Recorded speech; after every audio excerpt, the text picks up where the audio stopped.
Character by Samuel Smiles. Chapter 10, Part C. An autobiography may be true so far as it goes, but in communicating only part of the truth, it may convey an impression that is really false. It may be a disguise. Sometimes it is an apology, exhibiting not so much what a man really was as what he would have liked to be.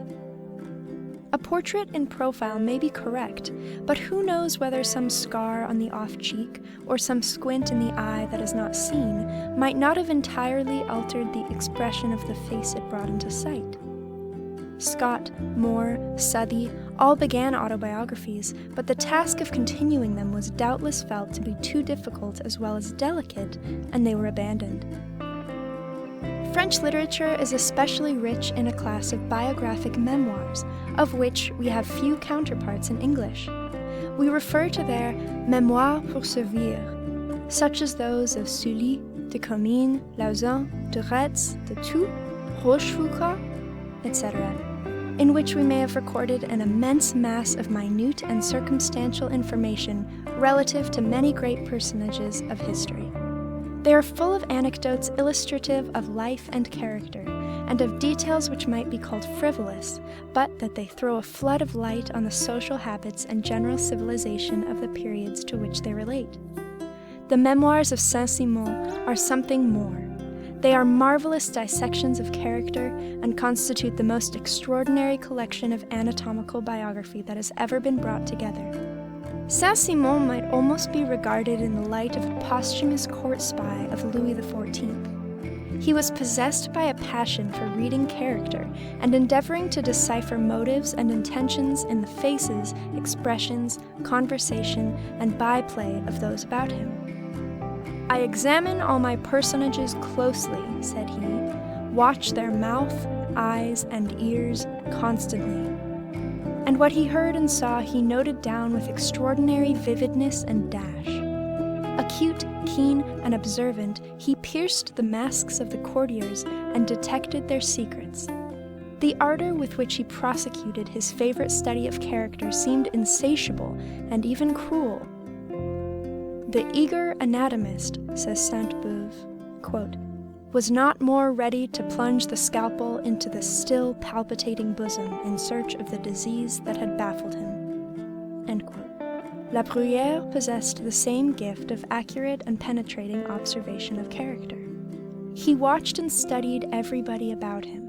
He sought to read their secrets, and, retiring to his chamber, he deliberately painted their portraits, returning to them from time to time to correct some prominent feature, hanging over them as fondly as an artist over some favorite study, adding trait to trait and touch to touch, until at length the picture was complete and the likeness perfect. It may be said that much of the interest of biography, especially of the more familiar sort, is of the nature of gossip, as that of the mémoires pour servir is of the nature of scandal, which is no doubt true. But both gossip and scandal illustrate the strength of the interest which men and women take in each other's personality, and which, exhibited in the form of biography, is capable of communicating the highest pleasure and yielding the best instruction. Indeed, biography, because it is instinct of humanity, is the branch of literature which, whether in the form of fiction or anecdotal recollection or of personal narrative, is the one that invariably commends itself to by far the largest class of readers. There is no room for doubt that the surpassing interest which fiction, whether in poetry or prose, possesses for most minds arises mainly from the biographic element which it contains. Homer's Iliad owes its marvelous popularity to the genius which its author displayed in the portrayal of heroic character. Yet he does not so much describe his personages in detail as make them develop themselves by their actions. "There are in Homer," said Dr. Johnson, quote, "such characters of heroes and combination of qualities of heroes that the united powers of mankind ever since have not produced any but what are to be found there." End quote. The genius of Shakespeare also was displayed in the powerful delineation of character and the dramatic evolution of human passions. His personages seem to be real, living and breathing before us. So too with Cervantes, whose Sancho Panza, though homely and vulgar, is intensely human. The characters in Le Sage's Gil Blas, in Goldsmith's Vicar of Wakefield, and in Scott's marvelous Muster Roll seem to us almost as real as persons whom we have actually known, and Defoe's greatest works are but so many biographies, painted in minute detail, with reality so apparently stamped upon every page that it is difficult to believe his Robinson Crusoe and Colonel Jack to have been fictitious instead of real persons. Though the richest romance lies enclosed in actual human life, and though biography, because it describes beings who have actually felt the joys and sorrows and experienced the difficulties and triumphs of real life, is capable of being made more attractive than the most perfect fictions ever woven, it is remarkable that so few men of genius have been attracted to the composition of works of this kind. Great works of fiction abound, but great biographies may be counted on the fingers.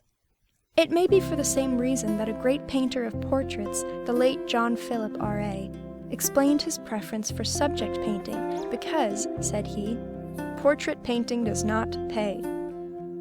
Biographic portraiture involves laborious investigation and careful collection of facts, judicious rejection and skillful condensation, as well as the art of presenting the character portrayed in the most attractive and lifelike form.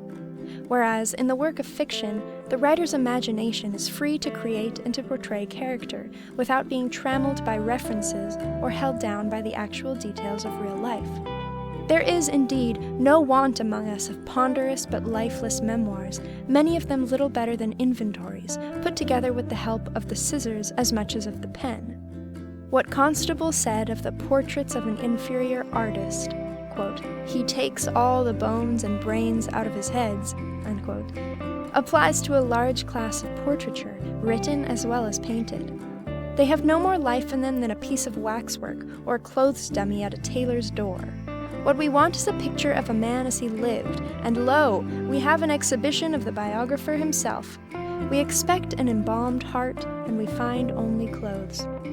There is doubtless as high art displayed in painting a portrait in words as there is in painting one in colors. To do either well requires the seeing eye and the skillful pen or brush. A common artist sees only the features of a face and copies them, but the great artist sees the living soul shining through the features and places it on the canvas. Johnson was once asked to assist the chaplain of a deceased bishop in writing a memoir of his lordship. But when he proceeded to inquire for information, the chaplain could scarcely tell him anything. Hence Johnson was led to observe that few people who have lived with a man know what to remark about him. In the case of Johnson's own life, it was the seeing eye of Boswell that enabled him to note and treasure up those minute details of habit and conversation in which so much of the interest of biography consists. Boswell, because of his simple love and admiration of his hero, succeeded where probably greater men would have failed. He descended to apparently insignificant but yet most characteristic particulars. Thus he apologizes for informing the reader that Johnson, when journeying, carried in his hand a large English oak stick, adding, quote, "I remember Dr. Adam Smith, in his rhetorical lectures at Glasgow, told us he was glad to know that Milton wore latchets in his shoes instead of buckles." End quote. Boswell lets us know how Johnson looked, what dress he wore, what was his talk, what were his prejudices. He painted him with all his scars, and a wonderful portrait it is, perhaps the most complete picture of a great man ever limned in words. But for the accident of the Scotch advocate's intimacy with Johnson and his devoted admiration of him, the latter would not probably have stood nearly so high in literature as he now does. It is in the pages of Boswell that Johnson really lives, and but for Boswell he might have remained little more than a name. Others there are who have bequeathed great works to posterity, but of whose lives next to nothing is known. What would we not give to have a Boswell's account of Shakespeare? We positively know more of the personal history of Socrates, of Horace, of Cicero, of Augustine, than we do of that of Shakespeare. We do not know what was his religion, what were his politics, what were his experiences, what were his relations to his contemporaries. The men of his own time do not seem to have recognized his greatness. and Ben Jonson, the court poet, whose blank verse Shakespeare was content to commit to memory and recite as an actor, stood higher in popular estimation. We only know that he was a successful theater manager, and that in the prime of life he retired to his native place, where he died and had the honors of a village funeral. The greater part of the biography which has been constructed respecting him has been the result not of contemporary observation or of record, but of inference. The best inner biography of the man is to be found in his sonnets. Men do not always take an accurate measure of their contemporaries. The statesman, the general, the monarch of today fills all eyes and ears, though to the next generation he may be as if he had never been. "And who is king today?" the painter Greuze would ask of his daughter during the throes of the First French Revolution, when men, great for the time, were suddenly thrown to the surface and as suddenly dropped out of sight again, never to reappear. "And who is king today? After all," Greuze would add, "Citizen Homer and Citizen Raphael will outlive those great citizens of ours whose names I have never before heard of." Yet of the personal history of Homer nothing is known, and of Raphael comparatively little. Even Plutarch, who wrote the lives of others so well, has no biography. None of the eminent Roman writers who were his contemporaries having so much as mentioned his name. And so of Correggio, who delineated the features of others so well, there is not known to exist an authentic portrait. There have been men who greatly influenced the life of their time, whose reputation has been much greater with posterity than it was with their contemporaries. Of Wycliffe, the patriarch of the Reformation, our knowledge is extremely small. He was but as a voice crying in the wilderness. We do not really know who was the author of The Imitation of Christ, a book that has had an immense circulation and exercised a vast religious influence in all Christian countries. It is usually attributed to Thomas à Kempis, but there is reason to believe that he was merely its translator, and the book that is really known to be his is in all respects so inferior that it is difficult to believe that the imitation proceeded from the same pen. It is considered more probable that the real author was John Gerson, Chancellor of the University of Paris, a most learned and devout man who died in 1429. Some of the greatest men of genius have had the shortest biographies. Of Plato, one of the great fathers of moral philosophy, we have no personal account. If he had wife and children, we hear nothing of them. About the life of Aristotle, there is the greatest diversity of opinion. One says he was a Jew, another that he only got his information from a Jew. One says he kept an apothecary's shop, another that he was only the son of a physician. One alleges that he was an atheist, another that he was a Trinitarian, and so forth. But we know almost as little with respect to many men of comparatively modern times. Thus, how little do we know of the lives of Spenser, author of The Faerie Queene, and of Butler, author of Hudibras, beyond the fact that they lived in comparative obscurity and died in extreme poverty. How little comparatively do we know of the life of Jeremy Taylor, the Golden Preacher, of whom we should like to have known so much.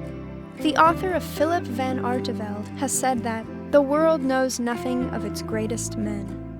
And doubtless oblivion has enwrapped in its folds many great men who have done great deeds and been forgotten. Augustine speaks of Romanianus as the greatest genius that ever lived, and yet we know nothing of him but his name. He is as much forgotten as the builders of the pyramids. Gordiani's epitaph was written in 5 languages, yet it sufficed not to rescue him from oblivion. Many indeed are the lives worthy of record that have remained unwritten. Men who have written books have been the most fortunate in this respect because they possess an attraction for literary men which those whose lives have been embodied in deeds do not possess. Thus there have been lives written of poets laureate who were men of their time and of their time only. Dr. Johnson includes some of them in his lives of the poets, such as Edmund Smith and others, whose poems are now no longer known. The lives of some men of letters, such as Goldsmith, Swift, Sterne, and Steele, have been written again and again, whilst great men of action, men of science, and men of industry are left without a record. End of section 36.